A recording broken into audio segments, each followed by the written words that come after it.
Olá, pessoal do Aprovação PGE aqui no YouTube, esse projeto Aprenda em 30 Minutos, né, que traz tanto conhecimento, tantos professores incríveis, de forma gratuita aqui para vocês.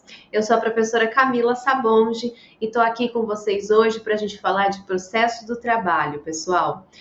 Antes de qualquer coisa, antes da gente começar a falar sobre o nosso tema, já curtam o nosso vídeo, deixem seu comentário, porque isso nos ajuda a fomentar cada vez mais esse projeto e trazer cada vez mais coisas legais aqui para vocês e auxiliá-los nos estudos e no alcance do sonho de vocês, né?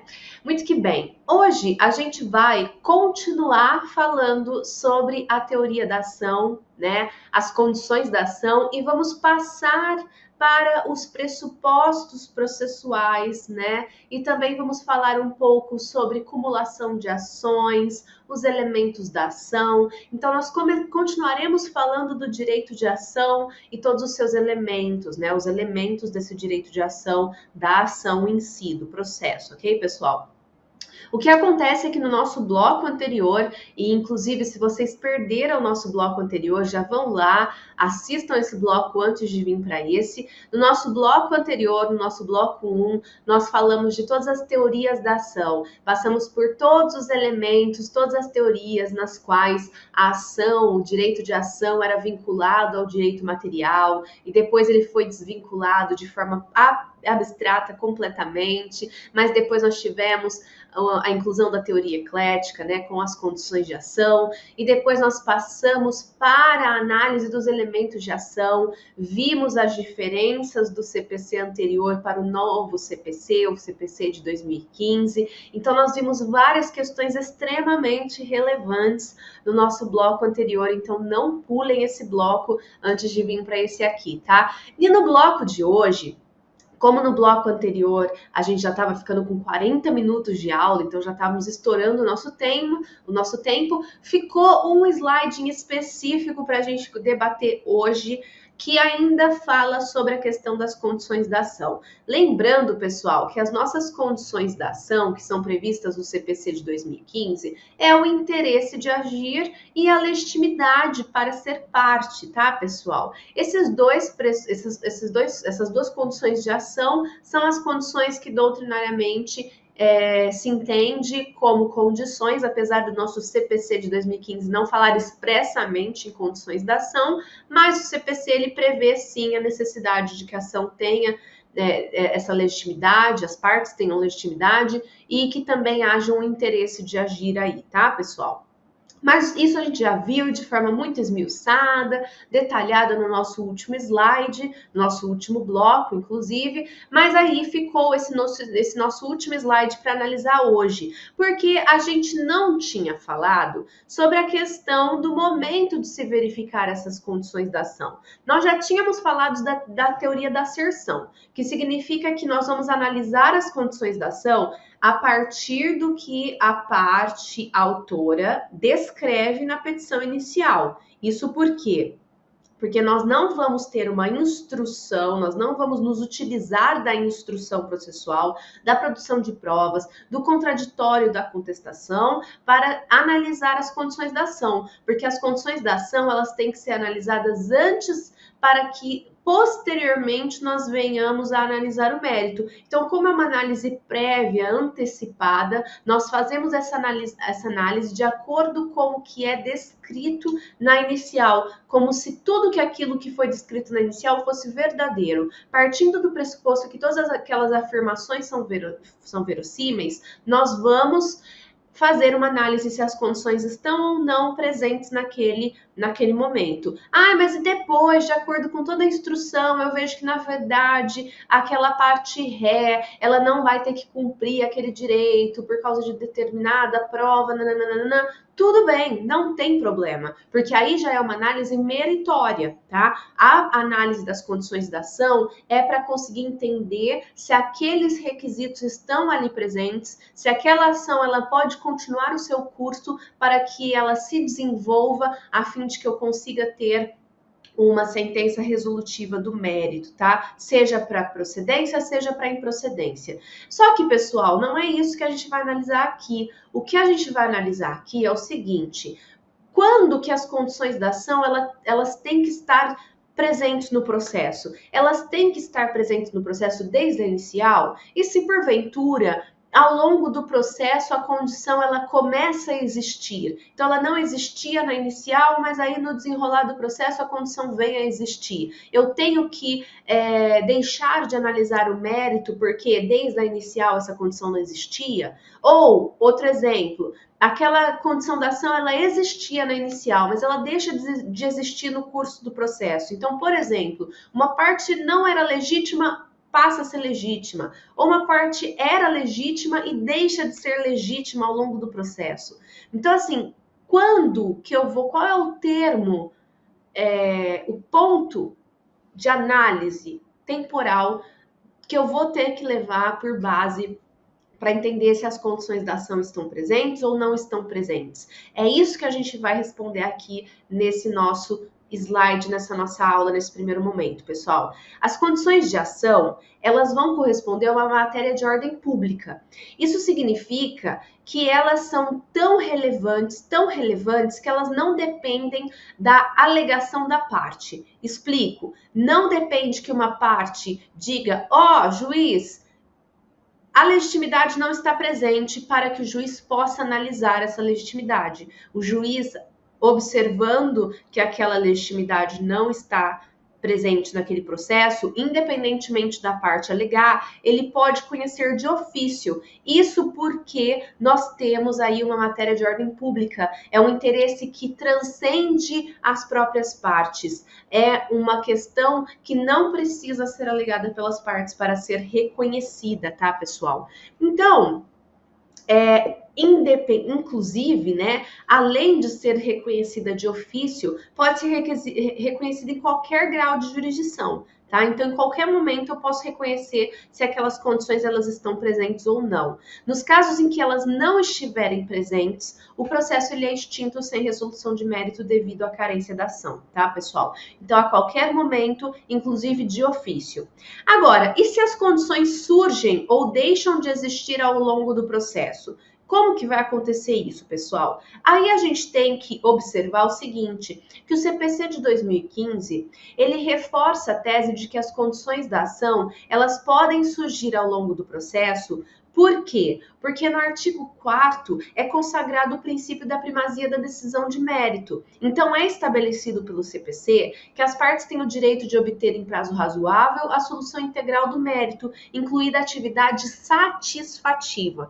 Quando eu falo de atividade satisfativa, eu estou falando da satisfação daquela demanda. Eu estou dizendo que eu tenho a priorização, a prevalência de uma resolução do mérito, seja dando procedência ou improcedência para aquela demanda. Ou seja, eu resolver o próprio problema que está sendo colocado ali, a própria demanda, eu analisar o próprio pedido.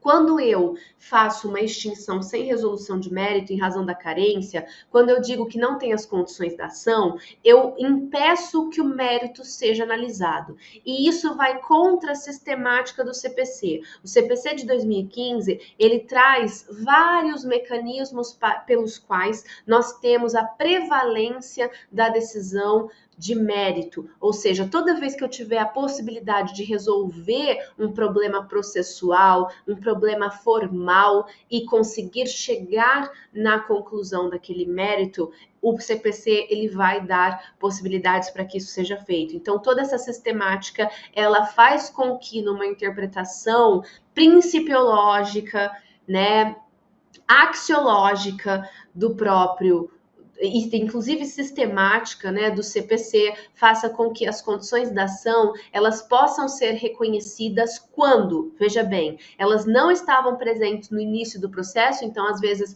quando eu ingresso com aquela reclamação trabalhista, quando eu ingresso com a petição inicial, eu não tinha às vezes uma condição, mas supervenientemente ao longo desse processo ela passa a existir. Nesse caso, de acordo com toda essa sistemática que eu estou explicando aqui, nós iremos aceitar que essa condição ela existe e nós passaremos a decisão de mérito. Essa é a sistemática, esse é o princípio que deve ser adotado, tá, pessoal?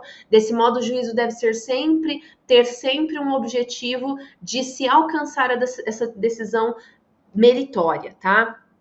Mas se houver a perda superveniente das condições da ação, então, por exemplo, legitimidade, um sindicato ele deixa de ter o direito de representar uma categoria porque ele perde o seu registro sindical, tá? Então, o sindicato ele tem que ter um registro no Ministério do Trabalho e Emprego. Se ele não tiver esse registro, ele não é o detentor da representatividade daquela categoria profissional, categoria dos empregados. Então, ele não pode, consequentemente, ingressar com ações representando aquela categoria. E aí, pode ser que haja um conflito, tá, de representação entre sindicatos, às vezes uma categoria está se desmembrando de um sindicato maior, né? Isso também pode acontecer.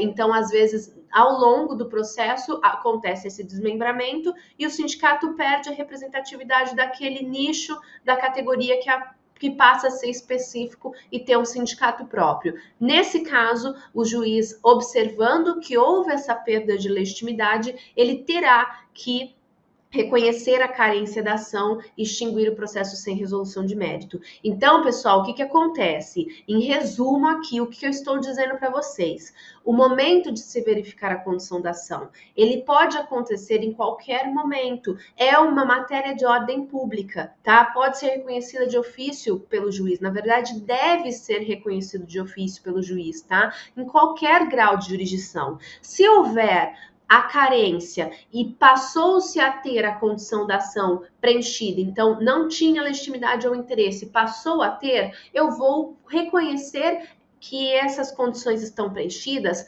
pelo motivo de que eu vou priorizar a primazia da decisão de mérito. Então, eu vou priorizar que se chegue à análise de mérito. Agora, infelizmente, se havia as condições preenchidas e elas deixam de estar preenchidas ao longo do processo, isso vai impedir que o mérito seja analisado. Por quê? Porque deixa-se de cumprir aquelas condições de ação e aí a carência deve necessariamente ser reconhecida. Contudo, tomem muito cuidado, prestem muita atenção em mim aqui, pessoal. Prestem muita atenção. Porque apesar de tudo isso que eu expliquei para vocês ser aplicado ao processo do trabalho, nós temos um entendimento do TST em relação às ações rescisórias que vai contra isso aqui. E, inclusive, é muito criticado por vários doutrinadores, mas em provas vocês têm que colocar o entendimento que está previsto nessa jurisprudência consolidada que eu vou trazer para vocês no próximo slide. É o caso da súmula 299 do TST, no item 3, pessoal. Apesar de tudo isso que eu falei, apesar de que nós tenhamos a possibilidade de supervenientemente ter o preenchimento das condições da ação, de modo que você tenha o princípio da primazia da resolução de mérito e você chegue à análise de mérito, no caso da ação rescisória, nós temos que ter o pressuposto processual da comprovação do trânsito em julgado preenchida no momento da propositura dessa ação. É isso que a súmula vai falar pra gente, ó. A comprovação do trânsito em julgado da decisão rescindenda é pressuposto processual indispensável ao tempo do ajuizamento da ação rescisória. Eventual trânsito em julgado posterior ao ajuizamento da ação rescisória não reabilita a ação proposta na medida em que o ordena. Então, por que eu estou trazendo isso daqui para vocês agora? Porque se vocês forem pensar nessa sistemática principiológica que eu acabei de explicar para vocês, de que nós temos a possibilidade de supervenientemente preencher as questões formais que são necessárias para que eu priorize a decisão de mérito, eu posso chegar a colocar uma alternativa que fale que eu posso ter a comprovação posterior do trânsito em julgado na ação rescisória como correta e não está, pelo simples motivo de que nós temos o entendimento simulado, uma consolidação jurisprudencial do TST no sentido contrário. Então, aqui nós temos a prevalência de uma questão formal sobre a questão do mérito, a questão material em si, tá, pessoal? Então, por isso, eu trouxe aqui para vocês tomarem muito cuidado, tá? Então, a comprovação do trânsito em julgado tem que ser feito, é pressuposto indispensável ao tempo do ajuizamento da ação rescisória, ok? Não esqueçam isso. Seguindo, pessoal, agora sim nós vamos entrar nos pressupostos processuais, que é o tema destaque da nossa aula de agora. Então, fechando condições de ação, né? Fechando o que ficou faltando do nosso último bloco, a gente vai passar para os pressupostos processuais. Pressupostos processuais, como o próprio nome já diz, pessoal, são questões formais que eu tenho que analisar antes de que eu comece a analisar o mérito em si da minha demanda. Então, são questões formais, requisitos formais, pressupostos formais que têm que estar presentes para que eu consiga que a minha ação se desenvolva de forma a que eu consiga a satisfação efetiva do meu mérito, tá, pessoal? Os pressupostos estão relacionados aos requisitos de existência e validade do processo. Assim, se ausente algum dos pressupostos processuais, não será necessária nem a apreciação do mérito, nem mesmo a viabilidade do exercício do direito da ação, tá bom, pessoal? É por isso que a ordem lógica, quando a gente faz a análise, né, dos elementos ali que estão presentes numa ação, eu primeiro faço a análise dos pressupostos, depois eu faço a análise das condições e só depois eu vou entrar numa análise meritória, tá, pessoal? Então, essa é a ordem que, quando vocês forem ler uma sentença, vocês vão ver que primeiro faz a análise dos pressupostos, depois estão lá as condições, e aí depois a gente entra no mérito em si, ok? A consequência da ausência dos pressupostos processuais é a mesma que a ausência das condições da ação, ou seja, é uma extinção sem resolução de mérito. Porque nos dois casos, pessoal, nós estamos falando de elementos que estão demonstrando que aquela ação ela está em condições de tramitar. São questões ali processuais de própria existência da ação que vão delimitar a sua possibilidade de trâmite. E aí sim, quando está bonitinho, bem feitinho, redondinha a ação, eu consigo efetivamente chegar no mérito, que é a essência, é o conteúdo em si daquela ação, né? O mérito, a demanda, o pedido, ok? Seguindo, pessoal, os elementos da ação, tá? Quais são os elementos? Os elementos são utilizados para a gente identificar as ações e distingui-las das demais. Quando que eu vou utilizar efetivamente esse conhecimento de quais são os elementos da ação? Os elementos, eles são muito relevantes quando a gente vai falar da existência de lides iguais, pendentes, ou seja, não teve ainda o julgamento delas, então tem a litispendência, né, quando são lides iguais que estão tramitando. Então eu ingressei com uma ação, mas já tinha uma ação em curso com todos os elementos, aí pode acontecer a litispendência, ou quando eu tenho o ajuizamento de ação idêntica, mas uma delas já teve a resolução do mérito. Então, eu tenho uma coisa julgada material, tá? E eu também vou ter a análise desses elementos quando eu estiver falando de continência e conexão das ações. Então, para essas figuras processuais, eu vou precisar saber quais são os elementos, eu vou precisar conseguir identificar os elementos daquela ação. E quais são os elementos da ação, pessoal? Nós temos as partes, nós temos a causa de pedir e o pedido. Então, as partes nós já sabemos, o autor, o réu, a causa do pedido e quais são os pedidos em si. Então, a causa do pedido, o que fundamenta aquele pedido e o pedido em si, tá, pessoal? As partes, né? O conceito de partes, embora seja antigo, não encontra pacificação na doutrina. Mas o que é mais comumente considerado, né, é aquele conceito mais simples, mais básico, no que se determina que parte da demanda é quem pede e em face de quem se pede. Então, quem está pedindo, quem está demandando, né? Quem é o sujeito ativo ali, né? É o autor. O autor demanda. E demanda em face de quem? Demanda em face do réu. Então, essas serão as partes processuais, tá? O pedido, pessoal, o pedido, ele vai delimitar o objeto daquela demanda. Então, a própria finalidade, a própria razão de existência daquele processo é o próprio pedido. Então, se pede algo em face de alguém, né? Então, as partes estão pleiteando, né? A parte autora está pleiteando em face da parte ré. Então, o pedido é a própria finalidade daquele processo, tá? Ele pode ser, nós temos dois tipos de pedidos.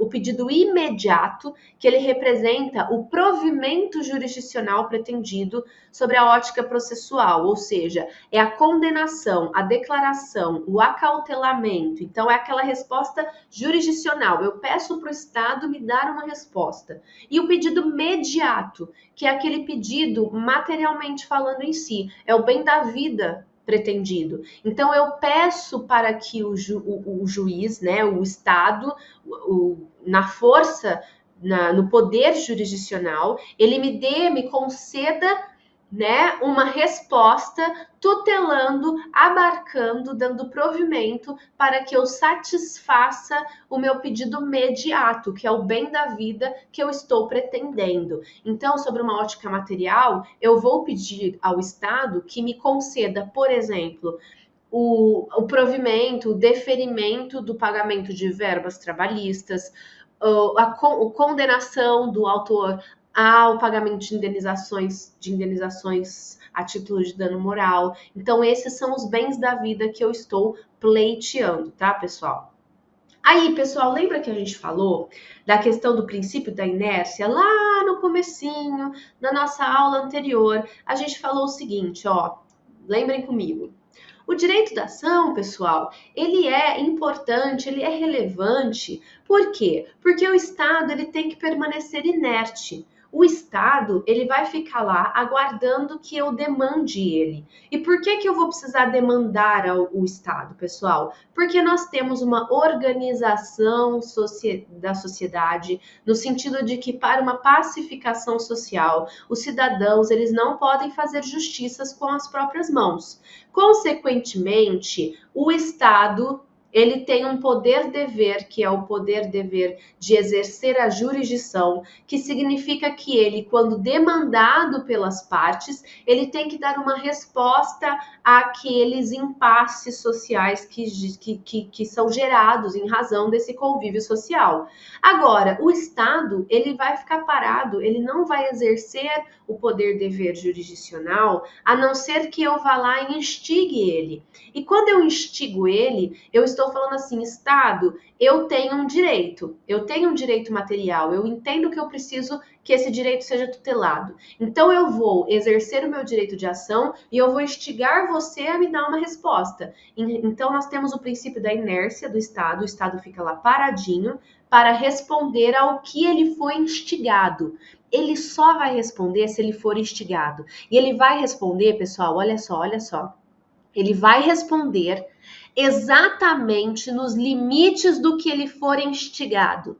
Exatamente nos limites em que ele foi instigado. Por que eu tô falando isso, pessoal?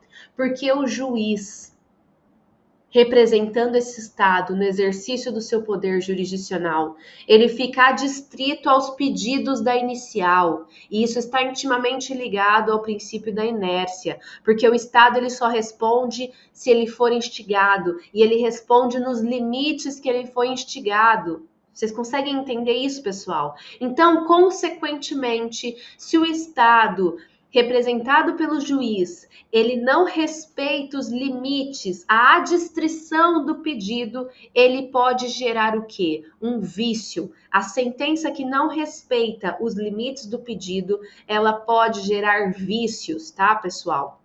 Então, nós temos isso se chama princípio da congruência ou adstrição. O juiz, ele está adstrito ao pedido, ele tem que julgar exclusivamente e exatamente o que foi pedido pela parte. Ele está limitado ao que a parte instiga que ele responda, tá? Ah, professor, e se ele não fizer isso, se o juiz não respeitar o pedido, o que acontece? Podem surgir os seguintes vícios. O julgamento ultra petita, ou seja, ele julga além do pedido. Eu pedi A e ele me responde A mais B. Ou ele me responde A mais A e mais um azão.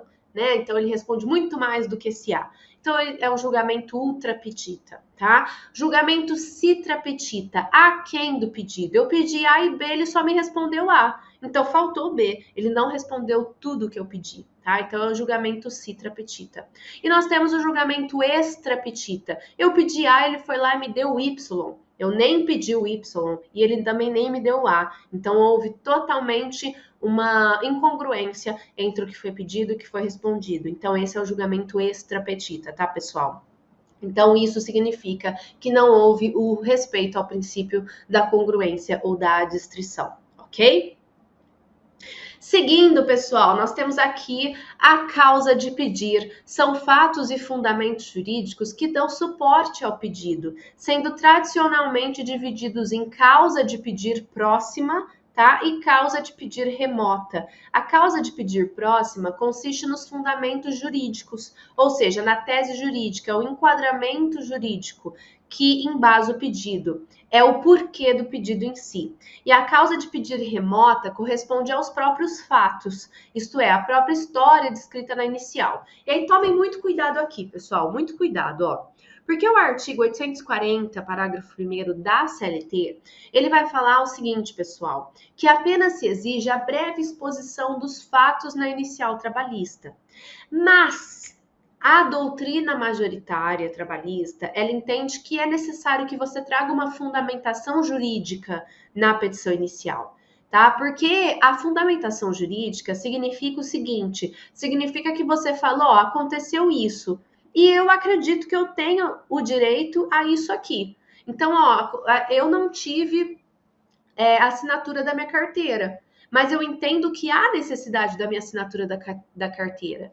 Então, eu tenho que colocar a fundamentação jurídica para o meu pedido, eu tenho que colocar porque eu entendo que aquilo tem que ser respeitado e da onde que vem essa minha demanda, tá?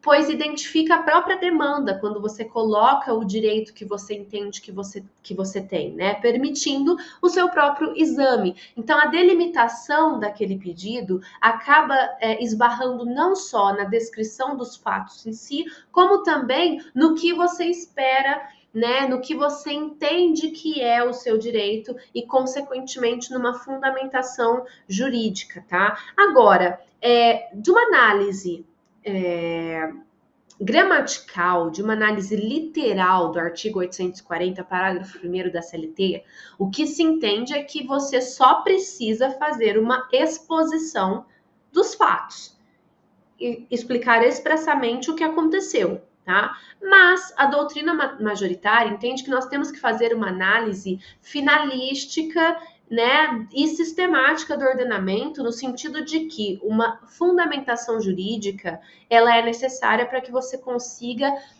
extrair daqueles fatos o que se é efetivamente o pedido e a própria causa de pedir, tá, pessoal? Agora, o que também a gente precisa tomar cuidado é o seguinte, a doutrina majoritária, ela entende que você exigir uma fundamentação jurídica, tá? Não se confunde com a necessidade de você expor artigos jurídicos.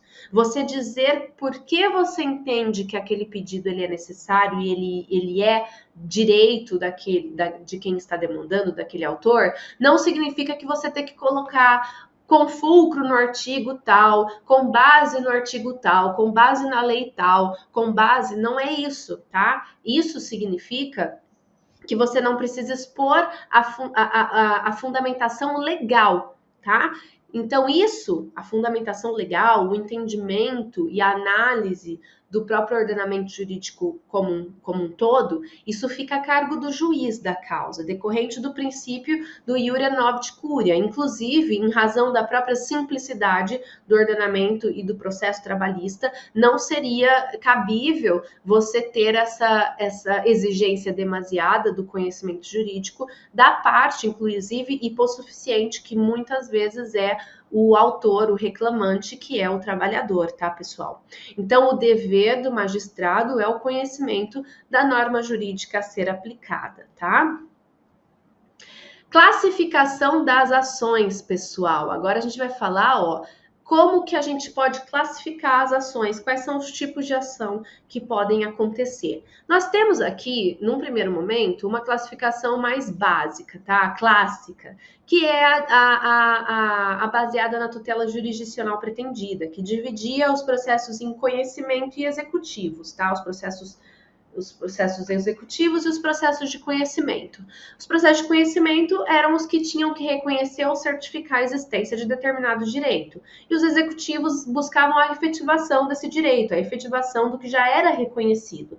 Só que hoje em dia, pessoal, essa teoria ela caiu em desuso, porque hoje em dia nós temos os processos sincréticos, a teoria sincrética, que viabiliza a execução no mesmo processo que se reconheceu o direito. Então, termina a fase de conhecimento, tem a fase de liquidação, transita em julgado, você já passa para execução, ou às vezes a execução provisória, mesmo não transitando em julgado, aí você passa a execução provisória num processo diferente. Mas, transitando em julgado e fazendo execução no mesmo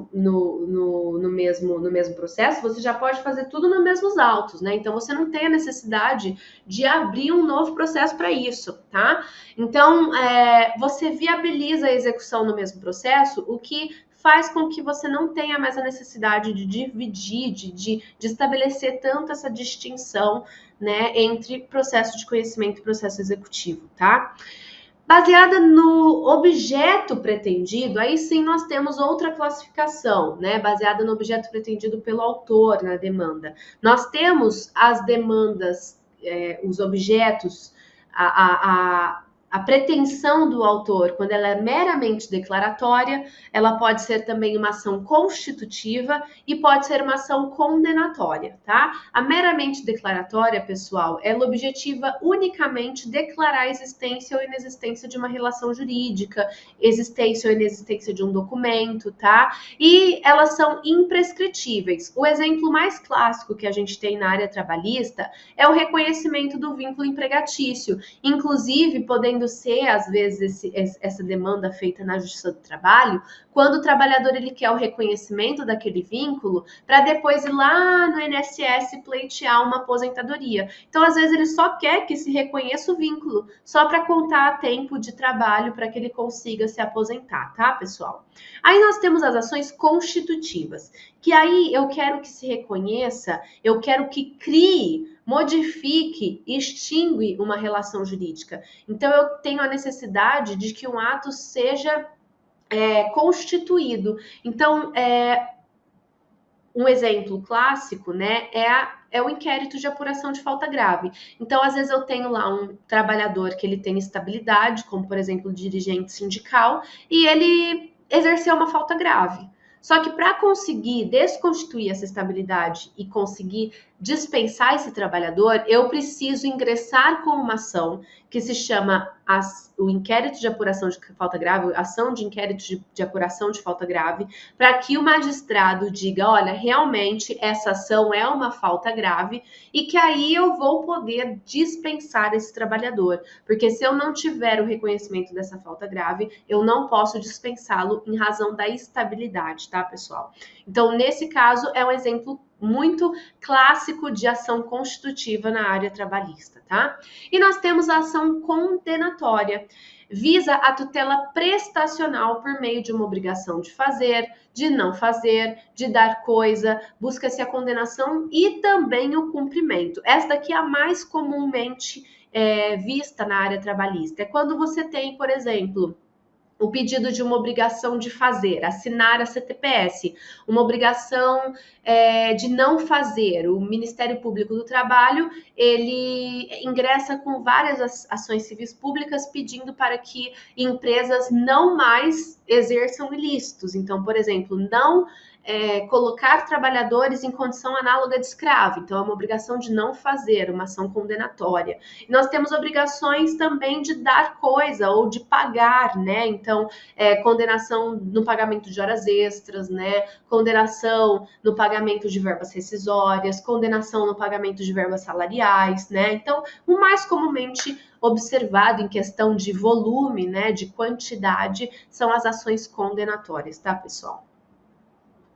E aí, para finalizar aqui o nosso estudo das ações, né, das teorias dos elementos da ação, dos pressupostos, de todas as caracterizações ali da ação no processo trabalhista, nós temos aqui nosso último slide que vai falar da cumulação de ações, pessoal. Ocorre quando há uma pluralidade de algum dos elementos da ação. Então, quando a gente fala de cumulação de ação, significa que nós tanto podemos ter mais de uma parte em algum dos polos, né? Então, eu posso ter mais de um autor, mais de um réu, ou eu também posso ter mais de um pedido. E é muito comum, pessoal, nós termos mais de um pedido nas ações trabalhistas. É muito comum que eu pleiteie no mesmo processo o pagamento de horas extras, pagamento de verbas salariais, pagamento de verbas rescisórias e indenização por dano moral. Tá? Então é muito comum que a gente tenha vários pedidos cumulativos, inclusive assinatura de CTPS, né? É muito comum que a gente tenha vários pedidos sendo cumulados no mesmo processo. E nós também temos a possibilidade de pluralidade de sujeitos, tá? Ocorre o litisconsórcio quando isso acontece. Pode acontecer o litisconsórcio passivo, quando nós temos mais de um réu, ou no polo ativo, o litisconsórcio ativo da demanda, quando nós temos mais de um autor, tá, pessoal?